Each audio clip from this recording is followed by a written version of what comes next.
జూబ్లీహిల్స్ ఉప ఎన్నికలు దగ్గర పడుతున్న కొద్దీ ముఖ్యమంత్రి మానసిక స్థితి దెబ్బతింటున్నట్టు కనబడుతూ ఉంది. ఒక మాటకు ఇంకో మాటకు పొంతన లేని మాటలు మాట్లాడుతున్నాడు. భాష విషయంలో ఒక హద్దుపద్దు లేకుండా పోయింది. ప్రస్తావించిన విషయాల పట్ల సోయి లేకుండా ఉంది, సందర్భం లేకుండా ఉంటుంది. ఉపయోగిస్తున్న భాష పరమ దరిద్రంగా ఉంటుంది. ఇక అబద్ధాలకు సంబంధించి అయితే అబద్ధాలే సిగ్గుపడతాయి అనుకుంటే సిగ్గే సిగ్గుపడేటట్టుంది రేవంత్ రెడ్డిని చూసి. ఎన్నిసార్లు సిగ్గుపడాలి నువ్వు మాట్లాడే మాటలకు అని చెప్పి గంత అధ్వానంగా తయారైంది. సరే మా వాళ్ళు చాలా సందర్భాలు ఉపయోగించినారు, నీది నోరా మోరీనా ఇంకోటా అని. ఏ పదాలు కూడా సరిపోయేటట్లేదు ముఖ్యమంత్రి భాషకి. కేసీఆర్ చేసిన పనులు ఏవి ఉపయోగం కాబట్టి నవ్వుకుంటారు ప్రజలన్న సోయి కూడా ఉండాలి కనీసం. వెంట ఉన్న వాళ్ళే అసహించుకుంటున్నారు, ఇటుపక్కన అటుపక్కన కూర్చున్న వాళ్ళే. ఇది మాట్లాడితే ప్రజలు ఏమనుకుంటారు? కమాండ్ కంట్రోలు ఉపయోగం లేదు కేసీఆర్ మా మీద నిఘా పెట్టడానికి. మరి పెడుతున్నావు ఇప్పుడు నిఘా? ఇప్పుడు నువ్వు నిఘా పెట్టడానికి ఆడ కూర్చుంటున్నావు అన్నట రోజు 18 గంటలు కేవలం ఆ పనే చేస్తున్నావు అన్నట. ప్రతిపక్ష నాయకులపైన నిఘా పెట్టే పనే చేస్తున్నావు ఆడ కూర్చొని. కేసీఆర్ మహా అయితే ఒక్కసారి ఇనాగ్రేషన్కి పోయిండు, ఆ తర్వాత ఒకసారి పోయిండేమంతే. అక్కడ చేయాల్సింది పని పోలీసులు. కేసీఆర్ చేయించాల్సిన పని చేయించండి కాబట్టి అక్కడి నుంచి హైదరాబాద్ పూర్తి కంట్రోల్లో ఉంది ఆనాడు శాంతి భద్రతల విషయంలో. ఇవాళ నువ్వు చేయకూడని పనులు చేస్తున్నట్టు వాడు కూర్చొని, అందుకని శాంతి భద్రతలు కంట్రోల్ తప్పుతున్నాయి. 50% పై క్రైమ్ పెరిగింది. ఏ వ్యవస్థను ఆ వ్యవస్థ తిరిగి పనిచేయనిస్తే ఇబ్బంది ఉండదు. నీ మూర్ఖత్వం వల్ల, నీ అజ్ఞానం వల్ల ఈ అనర్థాలు జరుగుతున్నాయి. ఇంకా ఏం మాట, మూర్ఖపు మాట. 2 సంవత్సరాలు అయింది మీ చేతికి వచ్చి ప్రగతి భవన్. ఏంది ప్రగతి భవన్ బాత్రూమ్ దేం కట్టిండు? Bullet proof. సిగ్గు అనిపించదా మాట్లాడడానికి అట్లాంటి మాటలు? చూపించాలి కదా, తీసుకుపోయి రిపోర్టర్లను తీసుకుపోయి మేము చేసినాం అప్పుడు ఆరోపణ, ఇగో మేము చూపించండి, మేము చూపిస్తున్నాం, పట్టండి ఆధారాలు. ఇప్పుడు మరో కమిషన్ వేసి ఎంక్వైరీ చేయరా దాని మీద కూడా? ప్రగతి భవన్ పైన కమిషను, కమాండ్ కంట్రోల్ సెంటర్ పైన కమిషను ఏ చేయరాదు విచారణ. సెక్రటేరియటు ఉపయోగం లేని భవనాలట. నిజమే, నీ దృష్టిలో ప్రజలకు ఉపయోగపడే ఏది కూడా ఉపయోగపడి కావు నీ దృష్టిలో. కేసీఆర్ పెట్టిన కేసీఆర్ కిట్ కావచ్చు, కేసీఆర్ పెట్టిన రైతు బంధు కావచ్చు, కేసీఆర్ ఇచ్చిన గొర్రెల పెంపకందారులకు ఇచ్చిన గొర్రెలు కావచ్చు, చేపల పెంపకందారులకు ఇచ్చిన చేపలు కావచ్చు, ఇవన్నీ కూడా నీ దృష్టిలో నిరుపయోగమైన పథకాలు. ప్రజలకు ఇచ్చిన 24 గంటల కరెంటు కావచ్చు, మిషన్ భగీరథ ద్వారా ఇంటింటికి ఇచ్చిన మంచినీళ్ళు కావచ్చు. నిజమే, ఇవన్నీ నీ దృష్టిలో నిరుపయోగమైనవి. ఎందుకంటే ఇంట్లో దేంట్లో కమిషన్ రాదు కదా. నీకు కమిషన్ వచ్చే పనులు చేస్తేనే ఉపయోగపడేవి. ఇవన్నీ ప్రజలకు ఉపయోగపడేవి, ప్రజల జీవితాల్లో వెలుగులు నింపేవి. అందుకనే నీకెందుకు అవి నచ్చుతలేవు. హైదరాబాద్ డెవలప్మెంట్ మీద పెడదామా చర్చ? నువ్వు చర్చ పెట్టినా పెట్టకపోయినా జూబ్లీహిల్స్ ప్రజలు దానిపైన ఓటైపోతున్నారు రేపు. అది నీకు భయం అవుతుంది. జూబ్లీహిల్స్ ప్రజలు ఏ ఇంటికి పోయినా ఈ కులం ఆ కులం, ఈ మతం ఆ మతం, ఈ వయసు ఆ వయసు అనే ఏ తేడా లేకుండా అందరికందరూ ఏకగ్రీవంగా కేసీఆరే కావాలి, మళ్ళీ కేసీఆరే రావాలి. ఈ 2 సంవత్సరాల నుంచి ఒక పైసా పని మేము చూడలేదు. ఈ 2 సంవత్సరాలుగా ప్రభుత్వం అనేది ఒకటి ఉంది, మా కొరకు పనిచేస్తుందని మేము చూడలేదు. చూసిన కొద్దిమంది ఉన్నారు. ఎవరు అంటే నీ చేత కూలగొట్టబడ్డ ఇండ్ల బాధితులు, నీ హైడ్రా చేత కూలగొట్టబడ్డ ఇండ్ల బాధితులు కొద్దిమంది ఆ ప్రాంతంలో తలదాచుకుంటున్నారు. ఆ పక్కన సున్నం చెరువు నుంచి కావచ్చు, ఇంకొక నుంచి వచ్చిన వాళ్ళు, పేదలు ఉండే ప్రాంతం అదే కాబట్టి వాళ్ళు కనబడుతున్నారు. ఈ ప్రభుత్వం ఏమైనా పని చేసింది అంటే ఆ చేసింది అని చెప్పేటోళ్ళు గాలు కనబడుతున్నారు. ఇంకొకటి పోలీస్ బాధితులు కనబడుతున్నారు. అడ్డగోలుగా ఇష్టం వచ్చిన పద్ధతుల్లో కేసులు పెడుతూ చట్టాన్ని చేతిలోకి తీసుకొని నీ కాంగ్రెస్ కార్యకర్తలలాగా పనిచేస్తున్న కొద్దిమంది పోలీస్ అధికారుల వల్ల ఇబ్బందులు పడుతున్న వాళ్ళు వీళ్ళు ఇద్దరే కనబడుతున్నారు. ఈ ప్రభుత్వం ఏమైనా పనిచేసింది అని చెప్పే వర్గాలు ప్రతి ఒక్కరు చెప్తున్నారు. ఏ ఇంటికి పోయినా సార్ కేసీఆర్ ఉండగా మా ఇంట్లో కరెంటు బిల్లు 500 వచ్చింది, ఇప్పుడు 2,800 వచ్చింది అని చెప్తున్నాడు ఒక ఆయన. సార్ కేసీఆర్ ఉండగా మనుషులకు బిల్లు లేకుండే మాకు, ఇప్పుడు మనుషుల బిల్లులు 12,000, 15,000, 20,000 పంపుతున్నారు అని చెప్తున్నారు. నీకు గై ఉపయోగపడే పనులాగా కనబడుతున్నాయి. ఇంకా దరిద్రంగా తను చేసింది చెప్పుకోవడానికి లేక కేటీఆర్ ఏదైతే ఛాలెంజ్ చేస్తుండో అభివృద్ధి మీద పదం మాట్లాడదామని మా చంద్రబాబు నాయుడు చేసిండు, మా రాజశేఖర రెడ్డి చేసిండు. సిగ్గు అనిపించదా? నువ్వు పెత్తనం తీసుకొని నేను మొన్నగానే వచ్చినాక నాయన చేసింది తాత చేసింది చెప్పుకొని తిరుగుతావా? పైగా నిజమైన వాళ్ళ మొదటి నుంచి అందులో పుట్టి పెరిగినోడా అంటే నోటికొచ్చిన బూతులు. ఈ రాష్ట్రంలో దేశంలో ఎవరు తిట్టిన తిట్లు రాజశేఖర రెడ్డిని సోనియమ్మని తిట్టింది అయినా. సోనియమ్మ నాడు బలిదేవత కనపడ్డది, రాజశేఖర రెడ్డి రాక్షసులాగా దుర్మార్గుడిలాగా కనపడ్డాడు ఈయనకు. ఇప్పుడు మరొకసారి దేవుడు అయిపోయాడు. ఇంకా ఆశ్చర్యం ఏంటంటే చంద్రబాబు నాయుడు రాజశేఖర రెడ్డి ఇద్దరు చేసిన పనులకు ఈయనే వారసుడేట. అసలు పోలిక పొంతనేమన్నా ఉందా మాట్లాడితే? జూబ్లీహిల్స్ ఉప ఎన్నికల్లో నువ్వు ప్రస్తావించాల్సిన అంశాలు ఏంటివి? ఏ బస్తీకి పోతే ఆడేమైనా సమస్యలు ఉంటే నేను గుర్తించిన ముఖ్యమంత్రిగా నా దృష్టికి వచ్చినాయి, ఇది ఏదైనా పరిష్కారం చేస్తా చెప్పాలి. ఇంకా పెద్ద అబద్ధం. సికింద్రాబాద్ ప్రజలు కూడా నవ్వుకుంటున్నారు, ఇప్పుడు బాధపడుతున్నారు. సికింద్రాబాద్లో నేను 4,000 కోట్లు పెట్టి అభివృద్ధి చేసిన, 4 రూపాయలు ఇవ్వలే ఇప్పటివరకు. ఎన్నికలు అయిపోయిన కాంచి సికింద్రాబాద్లో 4 రూపాయలు ఇవ్వలే ఇప్పటివరకు కంటోన్మెంట్లో. అక్కడ వాళ్ళు మాట్లాడుకోరు, అక్కడ వాళ్ళు చెడు చెప్తూనే ఉన్నారు. అన్ని అబద్ధం మాటలు, నమ్మకుంది అని పోరంబొక్కు మాటలు, నమ్మకుంది అని చెప్పి ప్రతి ఒక్కరు మాట్లాడుకుంటున్నారు. ఒకరికి ఒకటి ఇక్కడి నుంచి అక్కడికి, అక్కడి నుంచి ఇక్కడికి. హైదరాబాద్లో 5 రూపాయలు పెట్టి డెవలప్ చేసినావా? ఇంకా ఆదాయం అభివృద్ధి చేసినాం మేము, నవ్వుకుంటారు చూసేవాళ్ళు.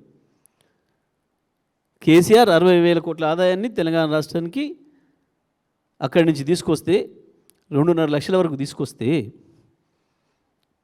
నీ మూర్ఖత్వం వల్ల, నీ అజ్ఞానం వల్ల, నీ ధనాశ వల్ల రాష్ట్ర ప్రభుత్వం రావాల్సిన 30,000 కోట్ల ఆదాయం తగ్గింది ఇప్పటివరకు. కేసీఆర్ పెంచుకుంటూ పోతే నువ్వు నాశనం చేసుకుంటూ వస్తున్నావు, తుంచుకుంటూ వస్తున్నావు. నిలబడతావా ఛాలెంజ్కి? పోదామా ప్రగతి భవన్కు? చూపిస్తావా అందులో బుల్లెట్ ప్రూఫ్ బాత్రూమ్? ఎందుకు నీకు అందులో కూర్చోవడానికి భయమై బట్టి విక్రమ పంపినావా?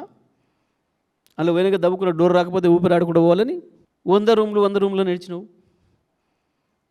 చూపించాలి కదా ప్రజలకు, తెల్లారి పోయి మేము ఉన్న రోజు నీకు అవకాశం లేదు, లోపల రాలేదు, వాళ్ళు తీసుకుపోయి చూపించాలి కదా. మెట్రో మేము వచ్చిన తర్వాత కేసీఆర్ గారు వెంటబడి రోజుకోసారి సమీక్ష చేసి పూర్తి చేసి మేము ప్రారంభం చేసినాం. 70% పని మేము వచ్చి పూర్తి చేసినాం. అది ఎవరు ప్రారంభించినా, ఏ ప్రభుత్వం ప్రారంభించినా ప్రజలకు ఉపయోగపడే పథకాలు కొనసాగాలి కాబట్టి, అది అవసరమైంది కాబట్టి హైదరాబాద్కు దాని విస్తరణకు కూడా అనేకమైన చర్యలు తీసుకున్నాం. నువ్వు వచ్చి నీ మూర్ఖత్వం వల్ల నిజంగా ఏ ప్రాంతాలు అవసరం ఉందో ఆ ప్రాంతంలో చేయకుండా హైదరాబాద్ ఇమేజ్ నాశనం చేస్తున్నావు. కనీసం ట్రాఫిక్ కంట్రోల్ చేయడం చేత కావట్లే మీకు. పోల్చుకుంటున్నారు ప్రజలు, అప్పుడేముండే ఇప్పుడు ఎట్లా ఉంది అని. ఇప్పటికీ కాలేజీ పిల్లల్ని 100 మంది 180 మంది స్కూల్ పిల్లల్ని తిన్నావు, 800 మంది రైతులను చంపినావు. నీ చేతగాని పరిపాలన వల్ల, నీ అసమర్థత వల్ల కళాశాల యాజమాన్యాలను ఇబ్బంది పెట్టి, పిల్లల్ని ఇబ్బంది పెట్టి 5 రోజులు వాళ్ళ పాఠాలు పోగొట్టి లక్షలాది కుటుంబాలకి తిండి లేకుండా చేసినావు. ఆ ప్రైవేట్ కాలేజీలలో పనిచేస్తున్న వాళ్ళకి, ఉద్యోగస్తులకి. నేను భయపెట్టించి నడుపుతా. ఏం భయపెట్టిస్తావు? ఎంతకాలం భయపెట్టిస్తావు? ఒక్క మాటలు చెప్పాలంటే రేవంత్ రెడ్డికి ఎందుకో భయం మొదలైంది. రేవంత్ రెడ్డి మాటలలో తడబాటు కనపడుతుంది. జూబ్లీహిల్స్ ఎన్నికల తర్వాత తనకేదో ఉపద్రవం వస్తున్నట్టుంది, తన పదవికి దానికి ఎసరు వస్తున్నట్టుంది. ఆ గందరగోళం నుంచెలే ఇటువంటి భాష ఉపయోగిస్తున్నాడు, సంబంధం లేని విషయాలు మాట్లాడుతున్నాడు. నిజమే, ఓటమి ఖాయమైంది, ఒప్పుకున్నావు, ఇది రెఫరెండం కాదు అని, దాంట్లో తేలిపోయింది. అంత ఫ్రస్ట్రేషన్ అవసరం లేదు. దానివల్ల ఇంకా తప్పులు ఎక్కువ చేస్తున్నావు తప్ప నేర్చుకునే ప్రయత్నం చేస్తలేవు. ఈ మూర్ఖ భాష, ఈ అజ్ఞాన మాటలు, ఈ బూత్ మాటలు బంద్ చేస్తే మంచిది రేవంత్ రెడ్డి. ఎప్పటికీ అదే పదవులు ఉంటా, ఎప్పటికీ నాకు చుట్టూ పోలీసులతో ఉంటా అని అనుకో. ప్రజలు అసహ్యించుకునే దశ వచ్చింది నీ భాషకు, నీ పని విధానానికి. ఎంత ఉన్న వాళ్ళే మాట్లాడుతున్నారు, ఎమ్మెల్యేలు, ఎంపీలు, మంత్రులే మాట్లాడుతున్నారు. అసలు ఏం మాట్లాడుతున్నాడో తెలుస్తలేదు మాకు. మేము తలదించుకోవాల్సి వస్తుంది, మేము సమాధానం చెప్పాల్సి వస్తుంది. మమ్మల్ని అడుగుతున్నారు ఎవరిని ఎదురైన వాళ్ళు, ఏం భాష మేము ముఖ్యమంత్రిది, ఏం మాట్లాడుతున్నాడు అంటే మేము తలదించుకుంటున్నామని చెప్పి స్వయంగా నీ మంత్రులు, నీ ఎంపీలు, నీ ఎమ్మెల్యేలు మాట్లాడుతున్నారు నువ్వు చేస్తున్న దానికి. నువ్వు ఎన్ని చేసినా, ఎన్ని అరాచకాలు చేసినా, నువ్వు పోలీసులను వాడినా, నువ్వు ఎన్ని దుర్మార్గాలు చేసినా, ఏం చేసినా జూబ్లీహిల్స్లో నువ్వు గెలవడం సాధ్యం కాదు. అది స్పష్టం తేలిపోయింది. రేవంత్ రెడ్డి నువ్వు ఫ్రస్ట్రేషన్లో పోయి ఇంకా ఇట్లా నేను ఇష్టం వచ్చినట్టు బూతులు మాట్లాడతా అనుకుంటే నేను చరిత్ర క్షమించదు. వీటన్నిటి కూడా నువ్వు అనుభవించాల్సిన పరిస్థితి వస్తుంది. చేసిన ప్రతి తప్పుకు, మాట్లాడిన ప్రతి మాటకు. ఒళ్ళు దగ్గర పెట్టుకొని ఇప్పటికైనా భాష మార్చుకొని మాట్లాడితే మంచిది. కేటీఆర్కు సమాధానం చెప్పలేక, కేటీఆర్ పోతేనేమో బ్రహ్మాండంగా జనం బ్రహ్మరథం పడుతున్నారు, ఎటు చూసినా యువకుల కేరింతలు కనబడుతున్నాయి. నువ్వు పోతే స్పందన లేదన్న ఏడుపు కనబడుతుంది. నిజమే, ఉండదు. నువ్వు పరిపాలనలో ఉన్నావు కాబట్టి సహజంగానే ఉండదు నీకు. పైగా ఆయనతో చేసిన పని ఏం లేదు కాబట్టి, నీ వల్ల ఉపయోగం పొందిన వాళ్ళు ఎవరు లేరు కాబట్టి అక్కడ రావడం లేదు నువ్వు పోతే. దానికి తప్పు నీదైంది కానీ అవతలది కాదు. తప్పు నీది, కేటీఆర్ది కాదు. నీకు జనం రాకపోవడానికి, నీకు జనం సపోర్ట్ కొట్టకపోవడానికి కారణం కేటీఆర్ కాదు, నువ్వే. నువ్వే నువ్వు ఆ ఫ్రస్ట్రేషన్లో ఈ రకంగా మాట్లాడి ఆ పదవి గౌరవాన్ని తీయకు, తెలంగాణ గౌరవాన్ని తీయకు. ఇప్పటికే పోయింది. గుజరాత్, బీహార్కి పోతే ఎలగొట్టే పరిస్థితి తెచ్చుకుంటువి నోటితోని. నిన్ను ఎలగొట్టి పొంగులేటిని పిలిపించుకోండి. అర్థం కావట్లేదా ఇంకా నీకు? ఆ సామెత ఉండే, అదేంది, వచ్చిరాని భాష మాట్లాడి వాళ్ళంతా వాళ్ళ కొట్టుకుండవడం అని. వచ్చిరాని మాట్లాడితే ఇప్పుడు అవతల వాళ్ళు తిట్టబట్టి వచ్చిన భాషలో, తెలిసిన భాషలోనే మాట్లాడతామాయి. ఎందుకు అహంకారం? ఎందుకు? నీ అజ్ఞానానికి అధికారం తోడయ్యేవరికి అహంకారం పెరిగిపోయింది. దాంట్లో నుంచి వస్తున్నాయి ఇవన్నీ. కాబట్టి బంద్ చేయి, కేటీఆర్తో పోల్చుకోవడం బంద్ చేయి. దాంతో నీ ఫ్రస్ట్రేషన్ తగ్గుతుంది కొంచెం. పదవులతో రాదు ఎప్పుడు కూడా మనుషులకి. గొప్పతనం, గౌరవం, పేరు, మంచి పేరు పదవులతో రాదు. చేసే పనులతో వస్తుంది, ప్రవర్తనతో వస్తుంది, మాట్లాడే మాటతో వస్తుంది. అవి నేర్చుకో కావాలంటే కేటీఆర్ నుంచి, కేసీఆర్ నుంచి. అందుకంటే మంచిగా ఉండడానికి ప్రయత్నం చేయి. ఇప్పటికైనా ముఖ్యమంత్రి భాష మార్చుకుంటే మంచిగా ఉంటుందని చెప్పి మేము బీఆర్ఎస్ పార్టీ నుంచి వెళ్ళి మేము హెచ్చరిస్తూ ఉన్నాం. అసలు ఆ మాటకి ఏమైనా విలువ ఉందా, తెలివి ఉందా? అంతేగింటే మీ ఇద్దరిని అంటారు ఎవరైనా. కిషన్ రెడ్డి, రేవంత్ రెడ్డి బ్యాడ్ బ్రదర్స్ అంటే దానికి అర్థం ఉంది. నువ్వు ముఖ్యమంత్రిగా ఉన్నావు, ఆయన కేంద్ర మంత్రిగా ఉన్నాడు, ఆయన కూడా సమాన హోదాలు ఉన్నాడు. మీరిద్దరు బాధ్యులు. హైదరాబాద్ అభివృద్ధికైనా, తెలంగాణ అభివృద్ధికైనా మీరిద్దరు బాధ్యులు. మీరిద్దరు బ్రదర్స్ అవుతారు తప్ప ఇద్దరికి ప్రతిపక్షంగా ఉన్న కేటీఆర్ ఎట్లా అవుతాడు మీ బ్రదరు? పైగా మోడీ శిష్యులు మీరిద్దరు. ఆయన ప్రత్యక్షంగా, నువ్వు పరోక్షంగా బడే బాయ్ అని చెప్పినావు నువ్వు. అంటే ఆయనకు కిషన్ రెడ్డి అంతలేనట్టుండు. నాకు మోడీతో పెట్టాలి కానీ బ్రదర్ అనేది కిషన్ రెడ్డితో పెట్టడం నాకు సమాన హోదా కాదని అనుకుంటున్నట్టున్నాడు పాపం. మోడీ బడే బాయ్ మీ ఇద్దరికి. హైదరాబాద్ బ్యాడ్ బ్రదర్స్ మీరిద్దరు అవుతారు. హైదరాబాద్కి అవుతారా, తెలంగాణ మొత్తానికి అవుతారా, మీరిద్దరు అవుతారు. లేదంటే మీ దాంట్లోకి ఇంకో చోట బాయ్ ఉన్నాడు, బండి సంజయ్, ఆయన అవుతాడు మీ దాంట్లకు. ఎందుకంటే ఈయన కొంత ఆయన కొంత ఒక్క తీరుగు ఉంటాయి. ఆయన చెప్తాడు, ఈయన కేసు పెడతాడు. ఈయన చెప్పగానే ఆయన పెడతాడు. ఈయన ఏం మాట్లాడితే ఆయన అదే మాట్లాడతాడు. బండి సంజయ్ ముఖ్యమంత్రికి తబలా కొడుతుంటాడు. మీదేముంది? కేటీఆర్ ఎట్లా చూసినా గాడు, ఎట్లా సంబంధం లేదు వీళ్ళిద్దరికి. ఇక అది అందరికీ తెలుసు. అది ఎవరు మాట్లాడిస్తారో తెలుసు, ఎవరు మాట్లాడిస్తారో అందరికీ తెలుసు. అది పెద్ద పట్టించుకున్న ముచ్చటే కాదు వాస్తవానికి. అది రేవంత్ రెడ్డి చేసే ప్రయత్నాల్లో, ఆ ఫ్రస్ట్రేషన్లో చేస్తున్న ప్రయత్నాలు కూడా అదొకటి. చేయొచ్చు, అన్నిటి కమిషన్లు వేస్తూనే ఉండు కదా వరుసగా. 2 నెలల నుంచి ఏం చేస్తుండు మరి? రాత్రి తెలిసిందా? కళ్ళ కొద్ది చెప్పారు ఎవరన్నా?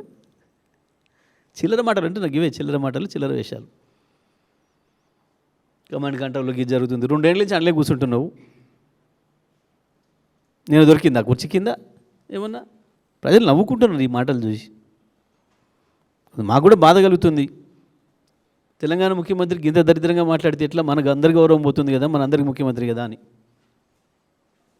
రాజకీయంగా ఏమన్నా కానీ రాష్ట్రం పరువు పోతుంది కదా. ఇంత గొప్పగా తలెత్తుకొని నిలబడ్డ తెలంగాణ 10 ఏళ్లలో భారతదేశానికి అనేక రంగాల్లో ఆదర్శంగా ఇవాళ గిన్నెల ఆదర్శమయ్యే పరిస్థితి. ఒక రాష్ట్రానికి పోతే ఇంకో రాష్ట్ర ముఖ్యమంత్రి నిలగొట్టే పరిస్థితి. ఎంత అవమానం అది వాస్తవానికి. ఆలోచన వస్తుందా లేదా? నేను నిలగొట్టి బీహార్ నుంచి నీ మంత్రివర్గంలో ఇంకొని పిలుచుకున్నారు అంటే ఎంత అవమానం. దాని నుంచి పగదారు పట్టించడానికి ఈ పనికిమాల బూతులు, పనికిమాల మాటలు. అసలు విషయం కాదు. ఇలా కేవలం బీహార్లో తప్పించిండ్రు. ఎన్నికల తర్వాత అసలు తప్పిస్తారేమన్నా భయం మొదలైనట్టుంది. ఆ ఫ్రస్ట్రేషన్లో వస్తున్నాయి ఇటువంటివన్నీ కూడా సంబంధం లేని ఒకదానికి పోలిక పొందలేని మాటలు దానివల్ల వస్తున్నాయి. 2-3 చెప్పుకుంటున్నారు ఆల్రెడీ. అయిపోయింది, నేనే ముఖ్యమంత్రి అంటే నేనే ముఖ్యమంత్రి అని చెప్పుకుంటున్నారు. ఈయన నమ్ముకున్న వాళ్ళు కూడా చెప్పుకుంటున్నారు. బహుశా అవన్నీ వింటున్నట్టున్నాడు ఈ మధ్యన. దానివల్ల వస్తున్న ఫ్రస్ట్రేషన్లో ఈ పిచ్చి మాటలు వస్తున్నాయి అన్నీ. రోజు అడుగుతూనే ఉన్నాం కదా, మేమందరం కేసీఆర్లేమే కదా. ప్రజలకు కేసీఆర్లే తయారైనరు కొత్తగా. చాలామందికి మీకు అర్థం కావట్లేదు కేసీఆర్ లేడని మీరు అనుకుంటున్నారు. కేసీఆర్ మీకు అర్థం కావట్లేదు. మేము ఏంటి పోయినా కేసీఆర్ కనబడుతున్నాం. వాళ్ళే ఉపన్యాసం ఇస్తారు మాకు. వేసే ప్రతి ఓటు కేసీఆర్ పేరు మీదనే వస్తుంది. వాళ్ళకి తెలియదు కేసీఆర్ మమ్మల్ని పంపిండని. కేసీఆర్ ప్రతినిధులే వచ్చిరని వాళ్ళకి తెలుసు. అదే నువ్వు కొంచెం ఆలస్యమైనవు. అదే చెప్పిన జర చూయించు ఒక్కసారి, అందరిని రిపోర్టర్లు తీసుకుపోయి చూయించు. 2 ఏళ్ళు పట్టిందా అది తెలవడానికి? కమాండ్ కంట్రోల్లో నిఘా పెడతారని చెప్పి తెలవడానికి, ప్రగతి భవన్లో బాత్రూమ్ ఉందని తెలవడానికి 2 ఏళ్ళు పట్టిందా నీకు? ఇంకా చిన్న విషయాలు తెలుసుకోవడానికి 2 ఏళ్ళు పడితే నువ్వు ఏం ముఖ్యమంత్రివి, ఏం చేస్తావు? అది ఉంటే అది మిమ్మల్ని అందరినీ తీసుకుపోయి చూపించి బయట పెట్టాలి కదా ఇది ఉంది అని. ఎవడన్నా ఓ త్రిజోడి కట్టుకున్నారు, డబ్బులు దాచిపెట్టుకోవడానికి స్ట్రాంగ్ రూమ్లు కట్టుకున్నారు అంటే విన్నాం. కానీ బాత్రూమ్ కూడా బుల్లెట్ ప్రూఫ్ పెట్టుకున్నారు. అసలు దేనికి కొట్టింది ఆ మాట? దేనికి వచ్చింది? తెలివితో మాట్లాడే మాట, తెలివి లేక మాట్లాడే మాట. బాత్రూమ్కు బుల్లెట్ ప్రూఫ్ అనేది ఇది ఆశ్చర్యం. ఇది నవ్వుకుంటారు వినేటోళ్ళైనా సోయి కూడా, ఆ జ్ఞానం కూడా లేకుండా మాట్లాడే మాట అది. ఇంకేమన్నా భూగర్భ గృహాలు నిర్మాణం చేసుకున్నారు ఇదేదో అంటాడు వాడన్నా తెలివి ఉన్నాడు. గంత తెలివి కూడా లేకపోతే ఎట్లా బాత్రూమ్ పెట్టుకున్నారంటే నవ్వుకుంటారు కదా. చూపించాలి మరి. దొరికిన కమిషన్ ఏరా దాని మీద ఒకటి. నువ్వు ఆలస్యమైనవు, నువ్వు చెప్పిన దాని మీద ఒక కమిషను, కమాండ్ కంట్రోల్ మీద కమిషను వేసి ఎంక్వైరీ చేయరాదు. ఆయన వేసుకుంటే ఆయన చేతుల పని అయినా దాన్ని ఎవడు ఆపుతాడు? నువ్వు వేసిన కమిషన్లు ఎవడు ఆపిండా? నువ్వు వేసిన పెట్టిన కేసులను ఎవడన్నా ఆపిండా? వేసుకో అన్నీ. ఎవడొద్దన్నాడు? హైడ్రా కూడా కొట్టింది. హైడ్రా బూచి మేము చూపించడం ఏంది? హైడ్రా భూతమే మింగేస్తుంటే ప్రతిరోజు దానికి దెబ్బతిన బాధితులు వచ్చి మాట్లాడుతున్నారు కదా. అవును, హైడ్రాతో లాభం పొందిన వాళ్ళు అంటే తప్పకుండా మూసి నదిలో ఇల్లు కడుతుంటే కూడా పట్టించుకోలేదు కాబట్టి వాళ్ళు ఇష్టపడతారు. లేదా వీళ్ళ అన్న తిరుపతి రెడ్డి ఇష్టపడతాడు, లేదా పొంగులేటి శ్రీనివాస్ రెడ్డి ఇష్టపడతాడు, లేదా వివేక్ వెంకటస్వామి ఇష్టపడతాడు. ఇంకా హైడ్రా నిబంధనల ప్రకారం కూల్చాల్సినవి కూడా కూలగొట్టకుండా ఉన్న పెద్ద పెద్ద వాళ్ళు ఎవరైతే ఉన్నారో వాళ్ళు సంతోషపడి ర్యాలీలు చేస్తుండొచ్చు. ఎందుకు చేయరు? చేస్తారు. ఎవడని మరి ఎవరు నొప్పి అయింది చెప్పినాం. గలబట్టుకొని అడుగుతున్నారా మిమ్మల్ని? అసలు మిమ్మల్ని ప్రశ్నిస్తే కూడా తప్పలేదు. మా ముఖ్యమంత్రి వల్ల కావట్లేదు, ముఖ్యమంత్రి చేత కావట్లేదని ఒక ఆయన ఏకంగా ప్రపంచ బ్యాంకే ఉత్తరం రాసిండు. ఏకంగా ప్రపంచ బ్యాంకే ఉత్తరం రాసి మా నియోజకవర్గంలో వరదలు వచ్చి కొట్టుకపోయింది, మా ముఖ్యమంత్రి పట్టించుకోవట్లేడు, 100 కోట్లు ఇవ్వండి మాకు అప్పు అని చెప్పి ఒక ఎమ్మెల్యే ఉత్తరం రాసిండు. దానికి ఆయన చెప్పాలి కదా సమాధానం. ఆయన అడిగితే మాకేం బాధలేదు, అడగమనే చెప్తున్నాం. గల్లబట్టి నిలదీయండి అని చెప్తున్నాం మేము కూడా. మీరు రిపోర్టర్లుగా మీరు కూడా 10 ఏళ్ళ నుంచి ఉన్నారు. డ్రగ్స్ వల్ల జరుగుతున్న నేరాలు టీఆర్ఎస్ ప్రభుత్వం ఉండగా ఒక్కటి చూసినామా?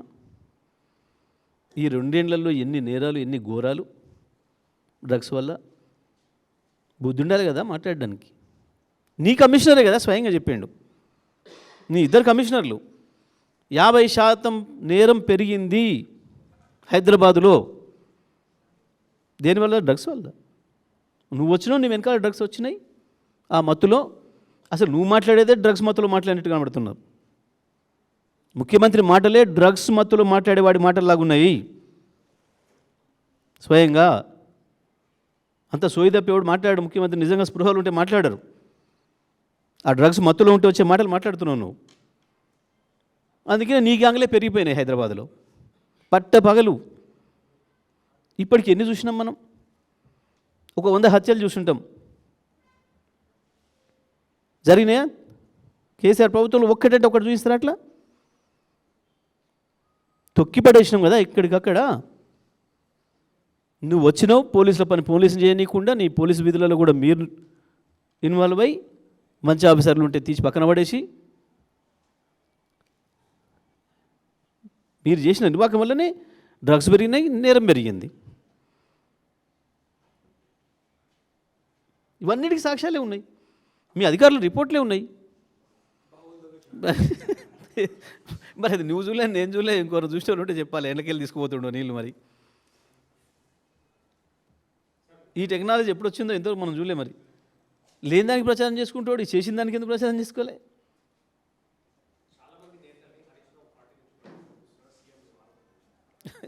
ఆయన మాట్లాడి ఏ మాట ఒక్క నిజమని దీని ముచ్చలు మాట్లాడాలి, పనికి మళ్ళీ మాటలు, చేత మాటలు. నువ్వు నీలాగా నిన్నయాలు వచ్చి చేరి హోంగార్డే నేను ఐపీఎస్ నేను చెప్పినట్టుగా ఎవరు అనలే మాట్లా. అవన్నీ నీకు అలవాటు, నీ చెత్త ఆలోచనలు, నీ చెత్త అలవాట్లన్నీ నువ్వు వచ్చి చాలామంది వెళ్ళగొట్టావు ఆ పార్టీ నుంచి పాపం.